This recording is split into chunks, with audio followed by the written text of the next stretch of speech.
Hello YouTube world, this is Alex the Game Teacher, and welcome back to my blind run gameplay of Harry Potter and the Order of the Phoenix. As you're watching this video, please give it a like and subscribe to my channel if you have not already. Well, it has been quite a while and quite a journey, but I have finally accomplished, the 100% completion, so I'm just gonna take a look here as I'm speaking. It was brutal, so I'm definitely going to share some thoughts as we went along. So you guys can see everything on the, all these places are 100% complete. And then if I go to the right, there's no tasks to be done. And also, all these side things here, like, there's going to be a couple I'm just going to talk about that are like so irritating. Like, I literally was about to ready to just stop it and quit the game. One would be like the portrait passwords. So one thing I'm going to mention here is I totally have to rely on the internet. There was just no way. I mean, I could have probably done it on my own, but it would have taken me forever. Another one that I didn't rely on the internet though, with the gobstones, it was so annoying. So you guys will probably have seen on one of the episodes where no commentary that I failed a couple times, but literally it actually took me 3 hours to defeat the one that's in front of the castle. I don't know what they call this, the one with the traditional rules where you have to knock out 7 marbles. And for some reason, I don't know why, the first 2 times I defeated him, it didn't take that long, but then it literally took me 3 hours to beat him the 3rd time. And so that was, yeah, basically necessary. The other 2 were so simple though. It's basically the strategy is don't even try to get your marble close to the center. Instead, just try to knock out the other one, because it's like, as long as you do that, it's basically by knocking them out, the reaction that your marble has, it's not going to move that far. So you'll see, or you should have seen in the videos. You guys had the mini game videos with the chess. The chess was pretty simple. I was like thinking, oh, is this going to be intense, especially with the Ravenclaw champion? But I'm like, nah, just be mindful of your moves. She was constantly trying to attack my king, but fell into a trap. Obviously, if the thing is, if the queen is gone, if the enemy queen is gone, and you still have your queen, you're pretty much in great shape to win the whole game.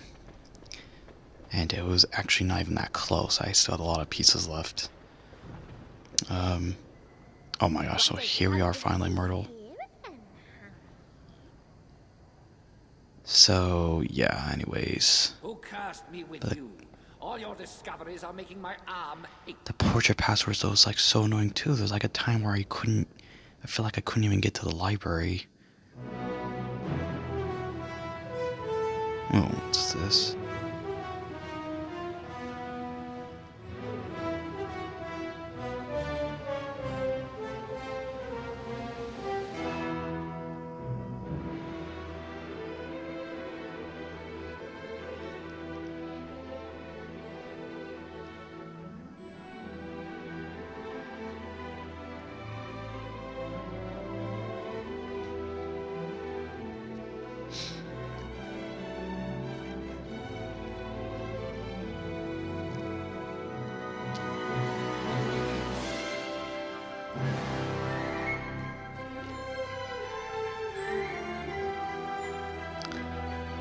Okay, well, I'm not sure what's going on.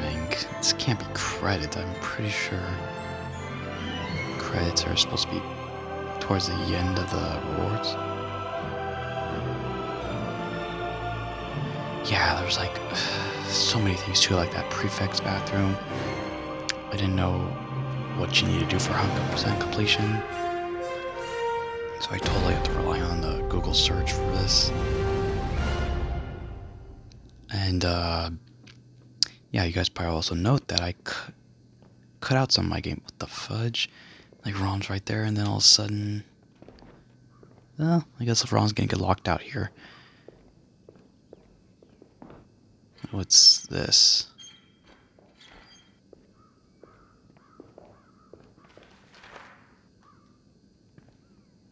I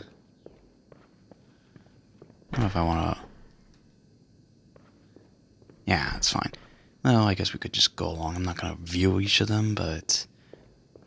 Like, what was I just saying? There was a couple other ones, like chess statues. And yeah, it was kind of probably just, I don't know why I missed them in the first place. But yeah, like I said, there was a couple episodes I had to cut out because I knew it was going to take me forever. It also took me quite a bit just to complete all these things. And the thing is, this is blind run, it's not walkthrough, so it's not like I was expected. I know you guys weren't expecting me to do all of this. What is this? There's a cobweb. Can we... No. Yeah, let me just quickly then just kind of say what...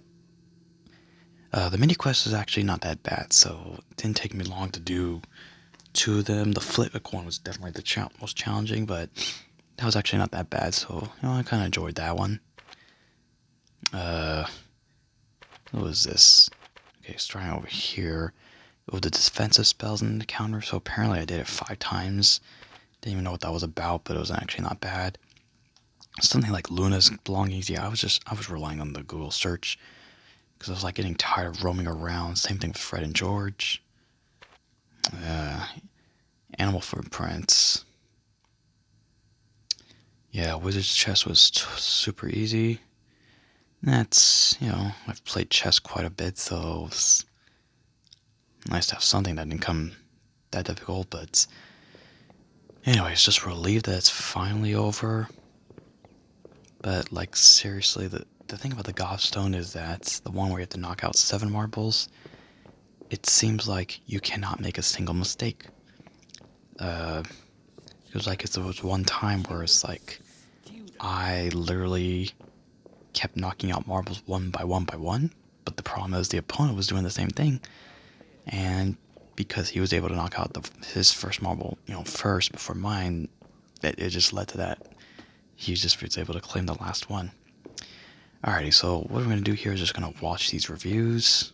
I'm obviously not going to talk while they're playing. I'm thinking they're probably going to just be like the first one, so I'm not going to do the first one again, but maybe they're just going to be speaking to the actors, the movie. So yeah, just kind of enjoy this, but when we get to the credits, then I'll talk definitely more. So here we go. One of the other important things for us on this game was also to bring our characters to life and to bring them a lot closer to the film and to the actors that people know. This time we really want people to feel like they're looking at the film characters in the game. And so we've gone through with the actors and done head scans of all the actors to incorporate them into the game.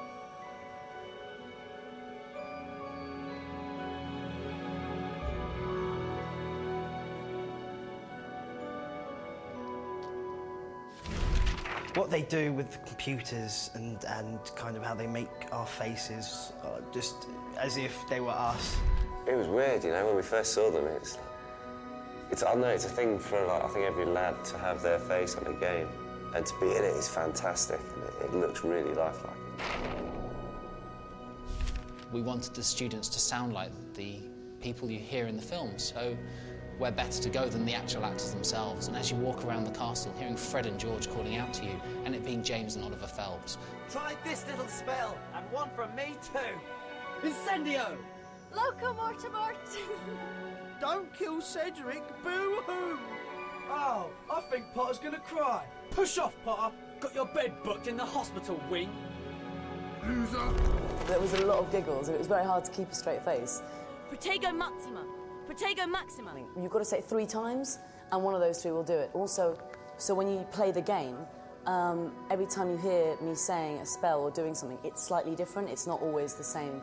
Well, there are never enough of us, but the ones we've got are really good. You've met Kingsley Shacklebolt. He's great.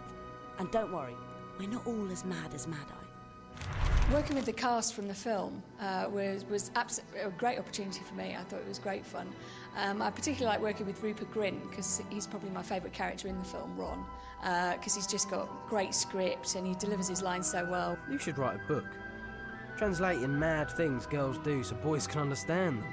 It's quite scary because it's so real. It is amazing. And you can sort of see how they sort of progress from like the first one. It was just some random ginger person.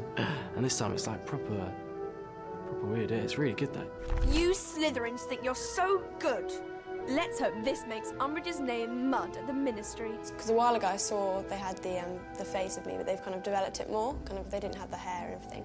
And it was kind of weird because it does look kind of weird like you. And I was looking at everyone else's, and it's just weird how it's like them, but it isn't them. So we're just trying to make people feel that the characters that they're moving around the game are actually the characters that they see when they watch the film. This is like being in one of Bin's History of Magic lessons. Accio! Honestly, Harry, you should take more care of books. You'd better get upstairs. You know what Hermione's like if you're late. You think you're special just because you're answering the Ministry. Just like your father, jumping feet first into trouble.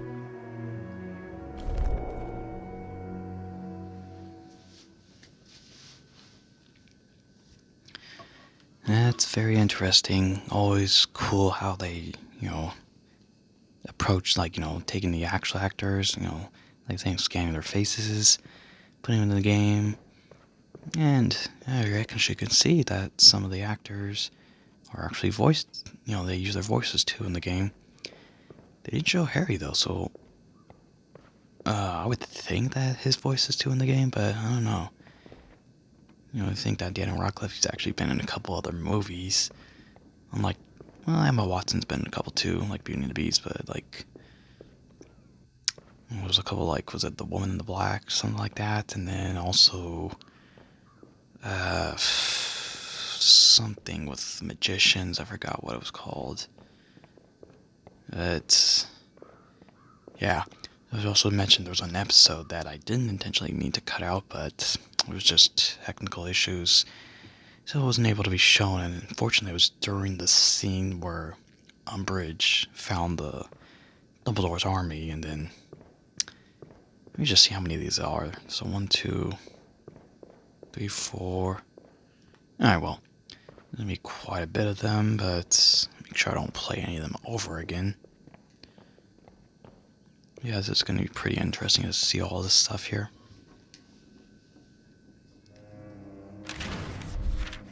You're for it now, Potter. I initially auditioned for Harry and Ron, just because obviously they were the main parts at the time, and eventually went for Draco, and succeeded in getting it. Potter took his time getting here. What are you going to do without your pet teacher, Potter? I do enjoy playing the baddie. He's just a bit more, fun, really, put it in a nutshell. What do you want, Malfoy? Professor Snape wants to see you in his office. He says it's time for your remedial potions lesson. You think you're so good. Useless loser. Take this, Potter. We'll show you. Oh, look. They've come to save their little friend. Come on then, Potter. What are you going to do?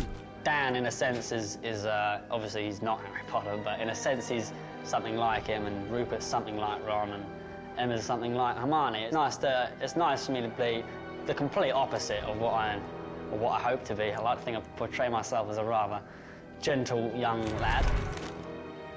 You're gonna lose, mudblood lovers.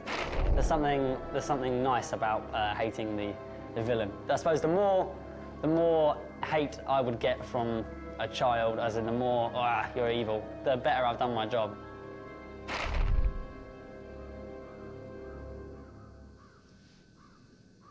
Oh, that one was fairly short, but yeah, I would agree that Tom Felton did a pretty good job with Malfoy. We have also know he's in another movie with the Planet of the Apes, and he was also playing a pretty bad person, but a pretty good actor. Alright. The music this year is even more exciting than normal because we've managed to license the Hedwig's theme from the film, which everybody associates as being the music to Harry Potter. The other really cool thing is the fact that we record the music with a real orchestra.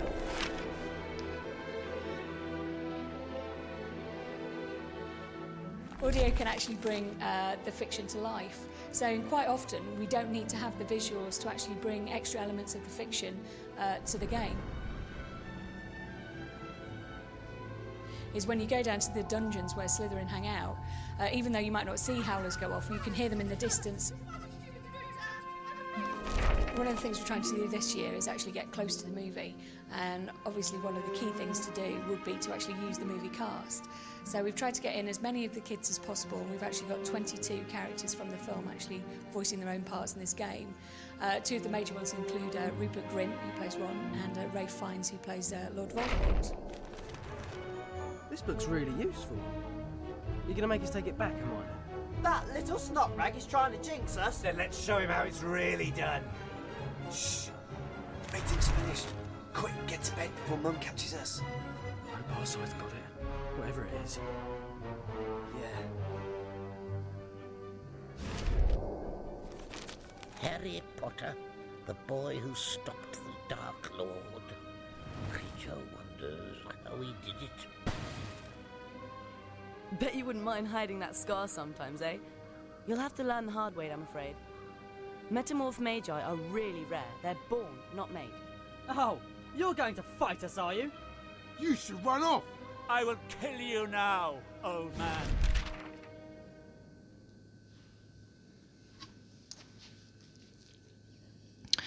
Yeah, Voldemort, I always pronounce Ralph Fiennes, but I guess Ralph Fiennes is how you pronounce it. Of course, he's in the James Bond movies now. A lot of other good movies, too.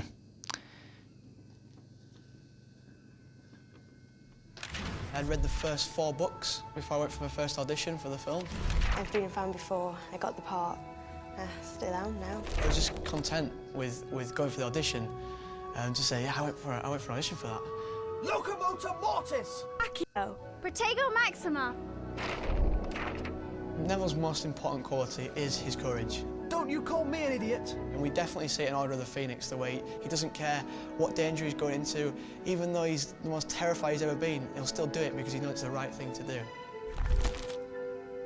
Did you know Ginny Weasley and Michael Corner were going out? I don't think it will last, though. Do you? Being Harry's love interest was a lot of fun. Don't go, Harry. I want to talk to you. There probably are a lot of envious girls out there because, you know, Daniel is a very good-looking guy.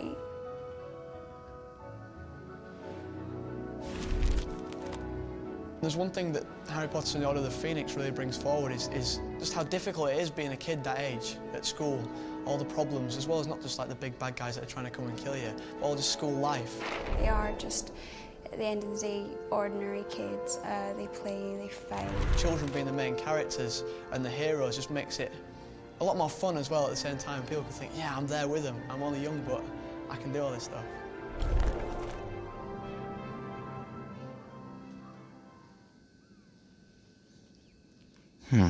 Okay. Right. When we went to create Hogwarts for Order of the Phoenix this year, we really took ourselves back to basics. We looked at what we'd built in the other games, looked at how that sort of fitted, how that didn't. When we began, we took the blueprints of Hogwarts, we took the notes we had from Joanne Rowling, and we took all the notes we'd taken from the books, and we tried to sort of bring all those together to understand how Hogwarts fitted together. It's amazing. There's so much, detail that goes into all the games, and because they had like hundreds of computers, and it's quite like the art department in the studios for Harry Potter, kind of all the concept drawings and how much detail they have to go behind, like before it, to get to the actual finishing product. So with the sound effects, we're really able to bring Hogwarts to life.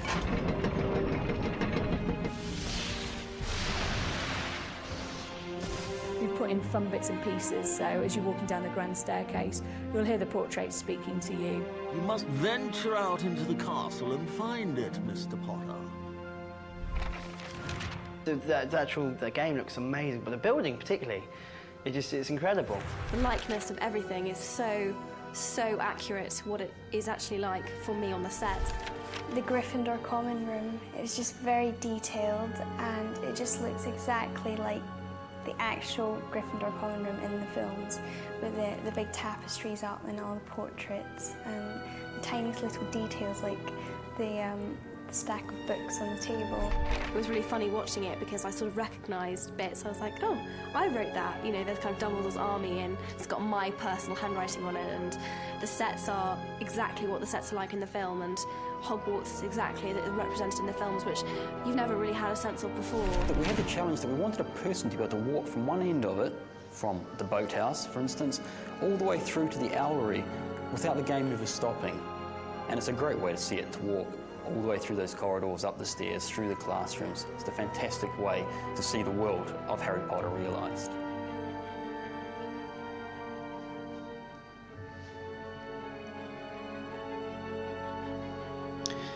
Yeah, that's definitely one part I kind of enjoyed, just being able to explore the whole castle. And, you know, no loading screens, of course. You know, for a PS2 game, it's actually pretty cool.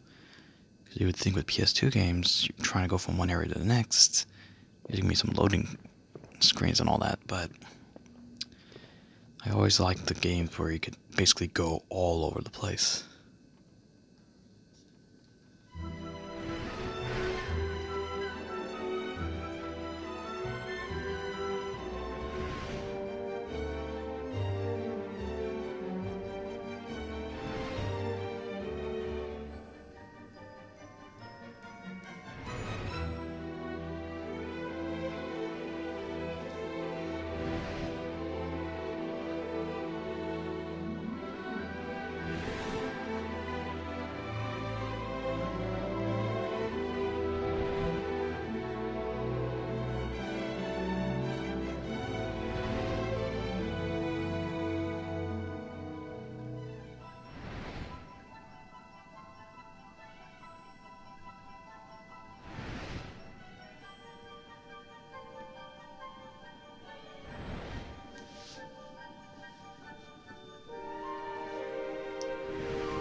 Okay, so that one was just a bunch of photos taken.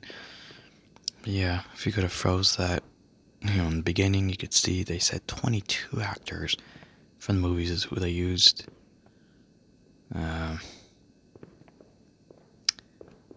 Actually, those are all just students, though, so I don't know. But, yeah, pretty cool stuff here. We'll continue.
You know, one thing I should say, kind of a little odd, that Hagrid, they didn't even show him until, like, after we were done with the game, and, you know, while I was completing these side things. Then you would see him outside of his hut, but it's like, before then. I'm wondering if the rest of these are just going to be a bunch of photo stuff. But, alright, I think we got, shoot, now I should have just kept on going. I don't know if this is going to be here. If it's something we've already seen, I'll just... Actually, I don't know. Let me just go back here.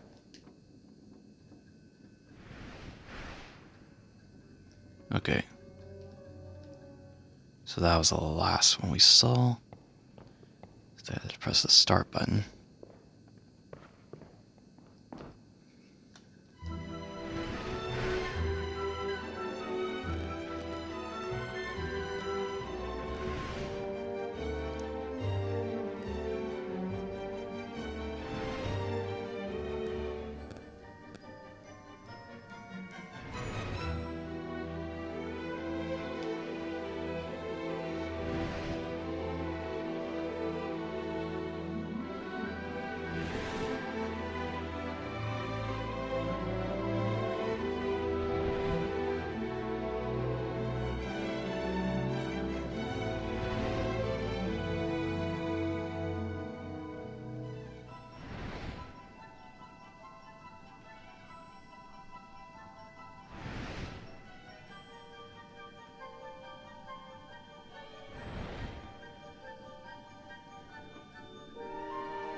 Yeah, I'm kind of wondering, I feel like those were probably just photos taken during the movie production they were able to get.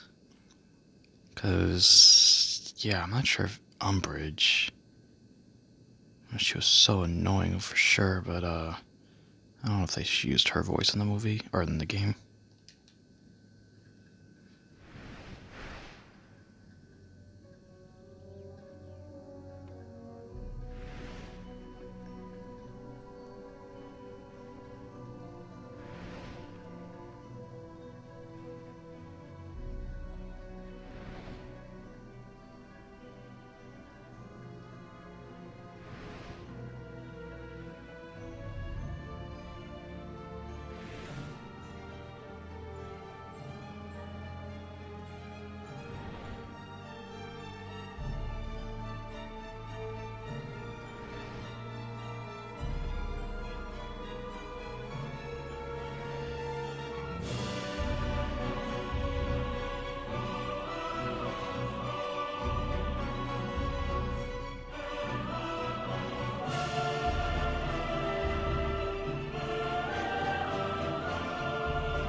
Alright, so this is just a bunch of artwork then.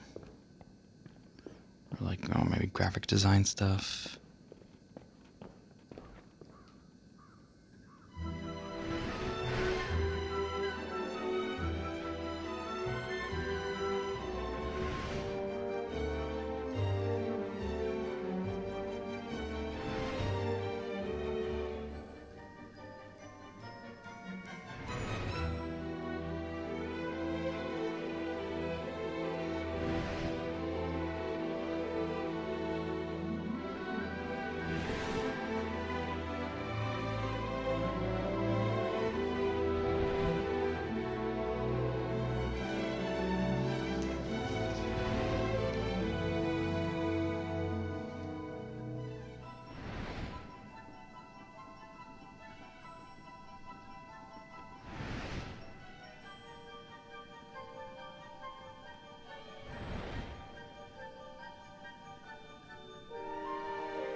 You know, looking back at like the previous set, it was kind of odd that we had that first level with the Dementors. You had to use that Expecto Patronum spell, and then that was it. We didn't end up using it for the rest of the game, so interesting. Okay, I think we got what, like 4 more here or 5 more.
Okie dokie then, so our last set here. I'm wondering if the rest are going to be.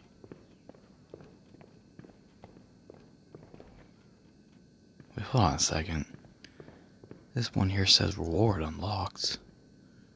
So one of those other 2 ones we could have seen it all this whole time, so maybe those are credits and other stuff.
So yeah, this was definitely from the movie then, because I'm like thinking with Mad-Eye Moody, did really ever even see him?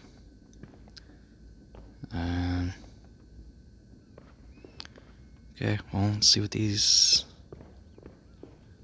I thought there was something else there though.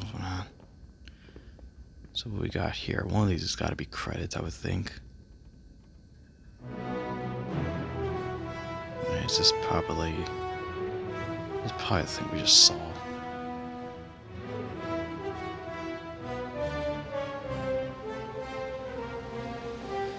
Alright, well if that is, I'm just gonna start talking then. So, anyways, let me just kind of, once again, mention what was happening. So, yeah, one thing I should say again is that level, I probably already said it during the commentary video, but like, when we had to fight Voldemort, we were fighting Lucius Malfoy, you know, at the very end, the last level, it all happened so quickly, like no time to breathe, and it was a little odd. So this game, basically, 90% of it is just doing that stuff, like going around the castle, finding those chess statues, the plaques.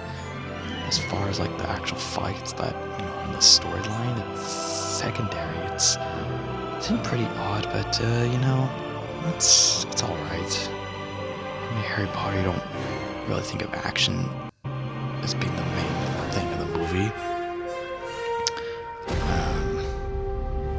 Yeah, I mean, there's a little bit of action here and there, so it's actually not that bad of a thing because they still at least include those duels and such. But yeah, these must be the credits here, so let me just start these here and then start talking.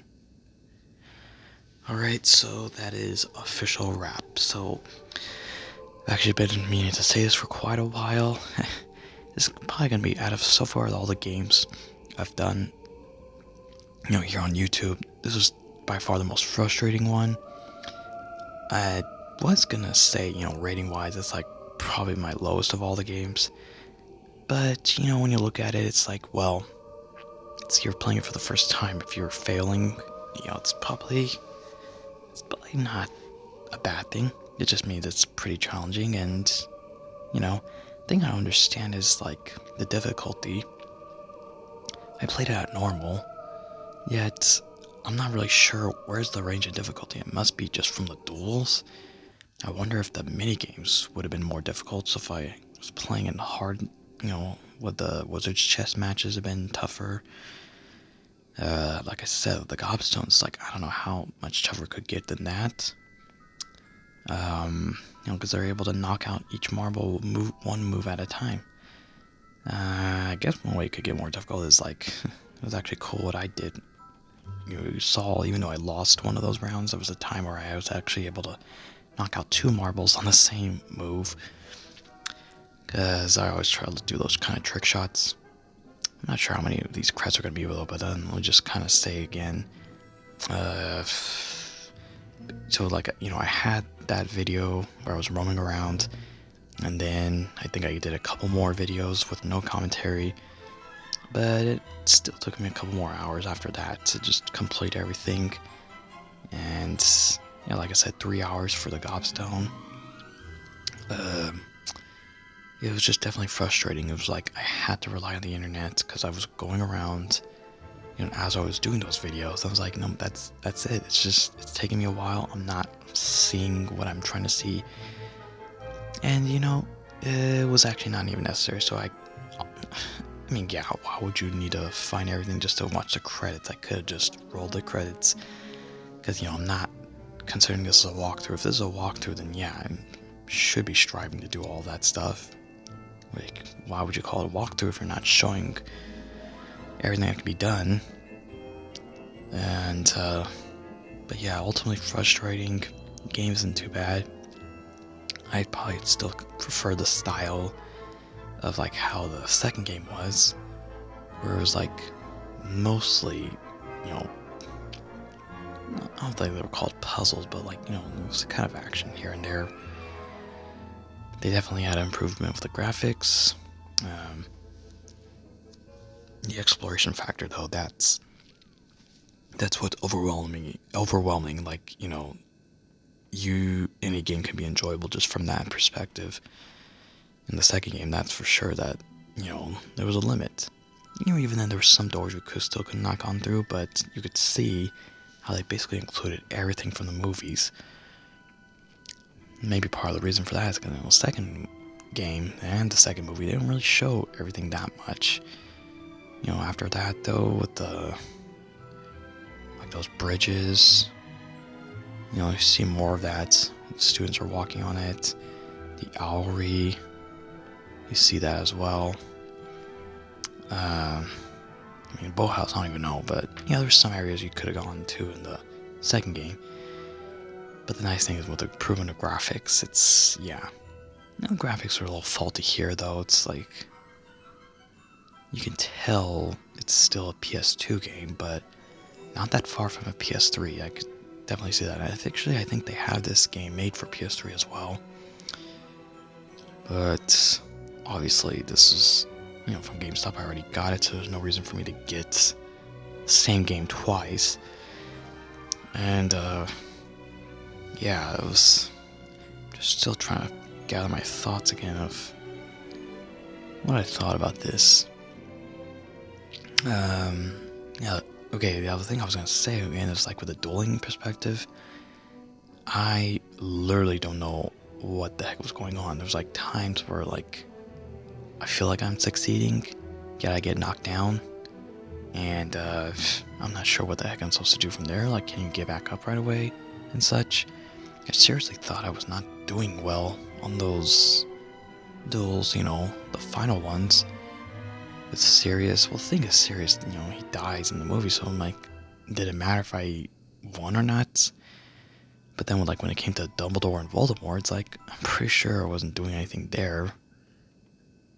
And, I don't know yet, it turns out I still won. But I was playing through, though, and there was a time where I just did duel for fun.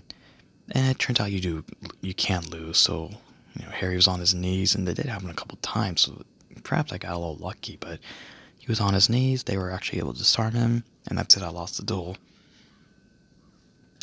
But didn't look like that ever happened in the,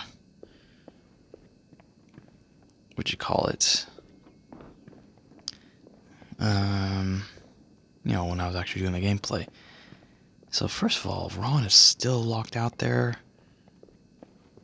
Let me just... look a little bizarre. But hey, you know, with some video games, it's like, no, he literally is locked out there. I'll tell Mr. Filch what you were up to. No. Wait, what? Well, really? Who cast me with you? All your discoveries are making my arm ache. Oh, wow. Okay, well anyways, let's just kind of go over here. This is obviously not necessary, but there you go, 100% complete on January 10th. So yeah, not really much else to say. The game, overall, it was fun, challenging at times, irritating at times, and just totally relieved that we're done with it. And I'm pretty curious though, as wanting to play all the other Harry Potter games though, that's for sure. Because I got the 6th one, the Half-Blood Prince, but that's it, I don't have any other ones, and I'm like one for collecting and all. Harry Potter was definitely a big, you know, movie series and book series that I grew up with. So that's something I'll look into, but as far as what's to come next, I think I got James Bond, another one of those next, and another Pirates of the Caribbean game. So, I'll leave that for this side. I'm not going to go into details. I mean, I know I usually do this with every movie series, you know, like, walk list, what am I saying, playlist that I have. Very last episode, I always say what I'm going to do next. But yeah, specifically, I'm just going to look at a James Bond game. But for this game, for sure, I'm so glad I'm done with it, and it was enjoyable overall. So, you know, it is on PS3, so, you know, if you guys ever get a chance, you can take a hack at it. I don't know why I would need to play this again, because I basically did everything. Of course, I didn't do it on my own, but, you know, that's certain reasons for that. So, otherwise, I'm just going to end this here. So thank you guys all for watching. If you enjoyed this video and the whole entire series, then please smash the like button and subscribe to my channel if you have not already. And if you had any questions or comments of anything at all that you want to just put down, then write them into that comment section right below. And other than that, I'll see you guys all next time.